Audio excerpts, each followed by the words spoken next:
All this gave me the push that I needed to make it a fully fledged service offering.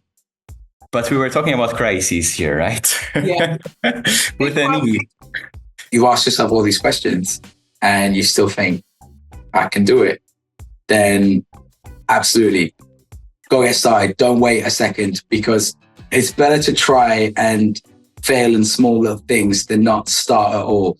So if you're trying to raise investment, the kind of content you need to put out, one, you need to share your story, like the story what behind you starting that business. It is a bit of like a dilemma situation to be in, but once you just take the step, you will figure out, you make it work, because you have no choice at the end of the day. One person I did their course on leverage buyouts, really good course.